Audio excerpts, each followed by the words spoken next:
আসসালামু আলাইকুম গাইস, সবাই কেমন আছেন? আশা করি ভালো আছেন। আজকে আমি এখানে চিকেন দিয়ে হালিম রান্না করব, আর এই হালিমের রেসিপিটা নিয়ে আপনাদের সামনে চলে এলাম। তো আমি হালিমটা রান্না করব, যে সবাই আপনারা হালিম কীভাবে রান্না করে অবশ্যই জানেন।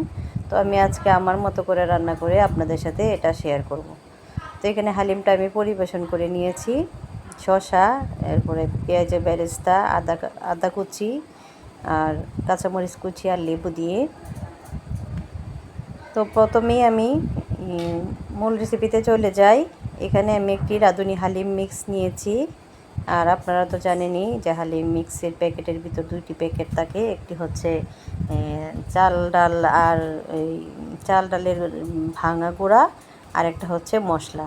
তো আমি প্রথমেই চাল ডালের যে ভাঙা গুঁড়াটা ওটা গরম পানি দিয়ে ভিজিয়ে রাখবো কিছুক্ষণ। আর গরম পানি দিয়ে এটা ভিজিয়ে রাখলে কেমন হয়, যে এটা ভালো করে ফুলে থাকে আর রান্না করতেও সহজ হয়। তো আরেকদিকে আমি কড়াই বসিয়ে কড়াইয়ে কিছু তেল দিয়ে দিলাম। আর তেলে এখন আমি 4-5টা পেঁয়াজ কুচিয়ে দিয়ে দিয়েছি। আর এই পেঁয়াজটা আমি লাল হওয়া পর্যন্ত ভেজে নেব, কারণ আমি পেঁয়াজটাকে বেরেস্তা বানাবো। তো পেঁয়াজ বেরেস্তার জন্য এখানে দেখেন আমার পেঁয়াজটা অনেকটাই বেরেস্তা হয়ে গেছে। এখন আমি নামিয়ে নেব চুলা থেকে। এর চেয়ে বেশি ভাজলে এটা পুড়ে যাবে এবং খেতে তিতা লাগবে, তাই আমি বেরেস্তাগুলি কড়াই থেকে উঠিয়ে নিচ্ছি। আর এখানে কিউব করে কেটে রেখেছিলাম যে মুরগির মাংস, আর এই মুরগির মাংসটা আমি কড়াইয়ে দিয়ে দিলাম। যেহেতু মুরগির মাংসে পানি ছিল, এই জন্য দেওয়ার সময় পানিটা তেলে ছিটছে, এই জন্য হাতটা সরিয়ে ফেলেছিলাম। আর যেহেতু আমি হাতে এই ভিডিওটা করি, আমার যেহেতু স্ট্যান্ড নেই, তাই আমার একটু মানে নড়ে গেছিলো।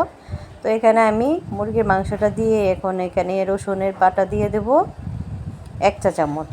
আর যে মশলাটা ছিল, ওই মশলাটা আমি দিয়ে দেবো, যে রাঁধুনি হালিম মিক্সের ভিতরে যে মশলাটা ছিল ওই মশলাটা দিয়ে দেব। আমি বাড়তি যে আদা রসুন ছাড়া আর কোনো মশলাই ব্যবহার করব না। তো এখানে আমি মশলাটা দিয়ে দিলাম, আর দিয়ে দেব 1 চা চামচ আদা বাটা আর 1 চা চামচ রসুন বাটা। তো আমি এখানে রসুন বাটাটা দিয়ে দিয়েছি, এখন আদা বাটা দিয়ে দেব। মানে এক হাতে মোবাইল ধরে আর এক হাতে ভিডিও করা অনেক কষ্টের। যারা এভাবে করেন তারা হয়তো এটা বুঝতে পারবেন যে কতটা কষ্ট হয় এভাবে ভিডিও করাটা। তো এখানে আমি পরিমাণ মতো লবণও দিয়ে দেব। তারপর আমি মাংসটা ভালোভাবে মশলার সাথে নেড়ে চেড়ে মিশিয়ে কষিয়ে নেব। আর কষিয়ে যখন তেল ছেড়ে দেবে, মানে তেল উপরে চলে আসবে, তখন এটাকে সিদ্ধর জন্য খানিকটা ঝোলের পানি দিয়ে দেব। আর একটি ঢাকনা দিয়ে 5 মিনিটের মতো রান্না করে নেব আমি এই মুরগির মাংসটা। এখন আমি এখানে ভিজিয়ে রাখা যে হালিমের যে পুরটা, ওইটা আমি এখন এখানে ঢেলে দেব।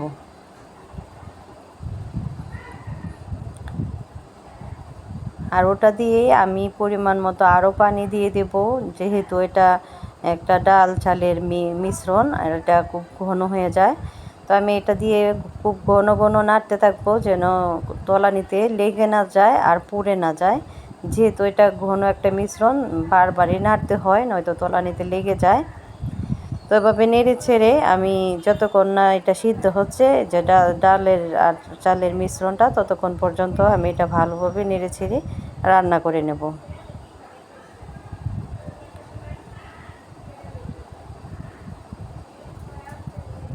আর এটা মোটামুটি সিদ্ধ হয়ে গেছে। এখন আমি যে পেঁয়াজের বেরেস্তা করে রেখেছিলাম, ওই বেরেস্তাগুলি উপর দিয়ে ছিটিয়ে দেব।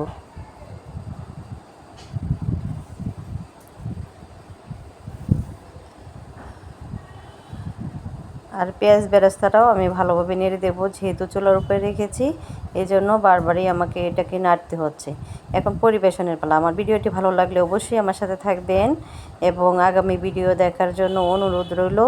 সবাই ভালো থাকবেন, সুস্থ থাকবেন। আল্লাহ হাফেজ।